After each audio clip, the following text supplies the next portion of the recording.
What's up, guys? Welcome back to Maddie and Daddy Vlogs. You might have noticed that the intro is a little different than the usual one. That's because this is a different segment that I'm going to be doing called Maddie Stories. And it's basically going to be everything that I wish I would have known or didn't think to look up, or things that we kind of got blindsided by during the pregnancy. Today, I'm going to be talking about breech babies. So for those of you that don't know, Maddie was breech. A lot of you might be wondering, what does breech mean? Breech means that later in pregnancy, the baby is looking like this instead of like this, right? So Maddie wasn't head down yet, and she needed to be. So I'm going to tell you guys how we found out, what was the remedy, and how we moved on after that. We were going in for, at that time, weekly checkups. My wife, at the end of the checkup, just so happened to ask the doctor if we can see Maddie on an ultrasound. And so he fired it up and was looking around, and he kind of gave this, like kind of confused sound. Then he excused himself from the room. So the wife and I are looking like, okay, what is going on? Is there something wrong with the baby? Like, we should know about it, right? He brings in the head doctor, and she then looks, she's got the machine and she's going around the belly, and she's like, yeah, because you were looking in the wrong spot. They're looking at the screen having a sidebar conversation. Meanwhile, the wife and I are still looking at each other confused. And so the head doctor looks at us and she's like, okay, no need to freak out, but your baby is breech. So the wife and I look at each other like, oh, we don't know what that means. She's like, well, your baby is not head down yet. And typically by this point in pregnancy, the baby has naturally turned and would be head down, ready to go into the birth canal and be ready for delivery, right? She didn't seem alarmed, which was kind of nice because the other doctor looked nervous. She seemed calm, and she said, this is not a big deal. Just so you know, 3 to 5% of pregnancies are breech babies, and there are things that we can do to flip the baby if you choose to do that. If you still want to have a natural birth, I should say, we can try to flip baby. But she said, before we do that, I'm going to send you guys home with a couple of ideas on how you guys can try to get her to flip naturally. Fair warning, these are things that our doctor told us. Don't go and say, if you're a dad watching and your baby's breech, do not go to your wife or spouse or significant other and be like, hey, yo, this dude on YouTube told us to do this. Like, that's not what I'm saying. I'm saying this is what the doctor told us to do. So a couple things that she told us to do: get in the pool, do flips, because that would somehow get the baby to naturally maybe kind of get confused maybe a little bit and try to flip on their own. She had us do these exercises, which I think you can look on YouTube and figure out. There's a couple moms that do a video on it.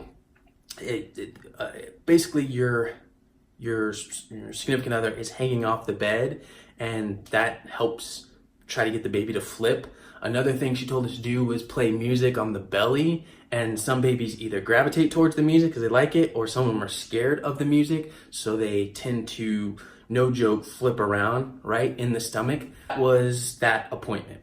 So we went home, we tried a few of those things, went back in the following week, and the doctor checked and she was like, okay, baby didn't flip. So here are your options.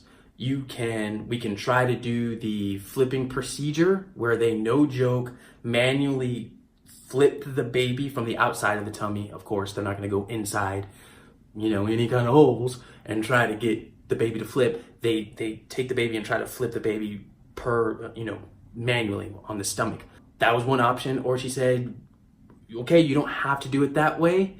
But if you don't do it that way, then we're going to have to schedule a C-section when the time comes, because you don't want your baby with their head up when you're trying to have the baby, because there can be complications that happen, right? Because big baby or decent sized baby trying to go through a small hole. I think one of the fears she said was, we don't want the baby to get caught in the neck area and can't breathe, stuff like that. So no big deal if you guys don't want to do this procedure. It can be straining on the mommy's body. So if you don't want to do it, that's fine. we would just schedule the C-section. The wife and I talked about it, and she's like, I want to try to have the baby naturally. I said, cool, I'm on board with whatever you want to do. She said, I want to try it. So they're like, cool, all right, we'll schedule you guys, and we'll see you in a couple days. Couple days pass, we go in, they hook up monitors to mom, they hook up monitors to baby from the outside, right? They want to monitor the heart rate, make sure that baby doesn't go into distress. You want to make sure mom's not stressed out, because then that stresses the baby out. So that's how they monitor the baby and mommy. We had the anesthesiologist come in. Shout out to anesthesiologists. I don't think they get enough love. We had really good anesthesiologists all throughout my wife's pregnancy. Even before this particular procedure, my wife actually had an emergency appendectomy early on in her pregnancy, like probably month 2. And the anesthesiologist there was really, really cool. And come to find out, like, his best friend was the anesthesiologist on this particular procedure. But he just came in and he's so awesome, had so many different courses of action. He was like, okay, this is what I'm gonna do. This is how I'm gonna do it. If this doesn't work, this is what we're gonna do. If that doesn't work, this is what we're gonna do. It really put my wife at ease, which was really nice. Pretty much right after he was done talking, the nurse comes in and they're like, hey, not to freak you out, but the doctor we scheduled you to have this procedure with is on vacation, and we have another doctor doing it.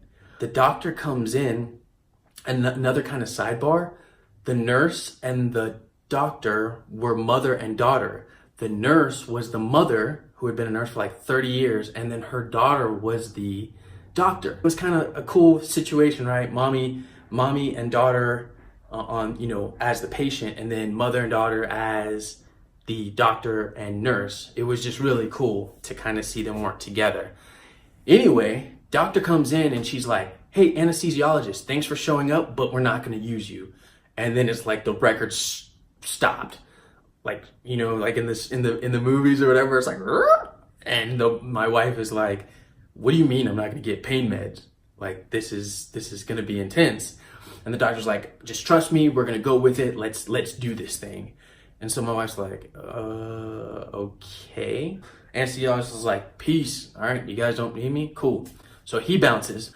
The doctor gets set up. They take mineral oil, I believe, and they literally rub it all over mommy's tummy to where it's like super slippery. So it's this doctor and another doctor, and they find the head, they find the butt of baby, and it looks surreal, right? Because when it's just the stomach, it's the stomach. But when they're pressing down, trying to find baby, it's just, you see this little lump of baby, and I don't know, it was weird. It was a weird feeling. And so here's what you do, right? So some guys would be like, okay, what do I do as dad? You support mom in any which way, shape, or form you can. Don't be in your seat. I wouldn't be in your seat. I would be holding her hand up by her, you know, rubbing her head if that's what she wants you to do. Whatever she wants you to do, do it at that point, because this procedure is not a walk in the park by any stretch of the imagination. My wife wanted me holding her hand and like rubbing her head and her forehead. That's what she wanted me to do. Your significant other might want you to do something different, but just be there for them, right? Because this is, again, I can't stress this enough, this is a pretty stressful procedure on the body. My wife has a high pain tolerance, and she said this procedure was an 8 out of 10. Like I said, they get head, they get butt, and they're literally trying to move baby like this. So there were 2 attempts, okay? First attempt, they try to move Maddie, and it doesn't happen. The heart monitor starts going crazy. My wife is like, what in the world? You could tell she's in such pain. And so doctor's like, all right, let's take a break. Baby needs a break. Mommy needs a break. I need a break. Okay, everybody take a deep breath. I like this doctor because she's just real. Like, she's just confident that it's still okay. Everything's okay. We never at any point freaked out about what was going on. So then she's like, I want to try it one more time. One more time. If it doesn't work, cool. But at least we've known we tried. She then is like, you guys ready? Everybody's in the room. They're ready. She proceeds to do it again. Head, butt, and they're moving baby. And I don't know what the baby has to get over to like get the whole flip going, but there at some point It literally was like that. And Maddie flipped and she was head down, and the doctor kind of did a sigh of relief, like, all right, baby's head down. They monitored mom and baby for 2 hours. Everything was good. They sent us home and they were like, hey, if baby doesn't seem like she's moving as much, any kind of thing like that, then call us immediately, so we can get you in here and check baby. But that was pretty much the procedure as far as I remember it. Again, a lot of pain, a lot of stress on the mom. I'll tell you this. There was another couple that had a breech child, and that mom didn't want to go with the procedure because she knew her pain tolerance, and she was like I'm good. Let's just schedule the C-section, and that's how I plan to do it. But if you do it, realize that there could be complications that arise. It's not 100% that it's going to work either. Not only that, but the doctor did tell us that just because she's flipped now, she could find a way to get back to her original position somehow, some way. If she's like, yo, I don't like being like this, she can find a way to get back into the other position. So it's never just a done deal necessarily. So I want to give you hope, but I don't want to give you false hope, if that makes any sense. Maddie stayed heads down, but you're gonna have to find out on the next Maddie Stories why none of that mattered.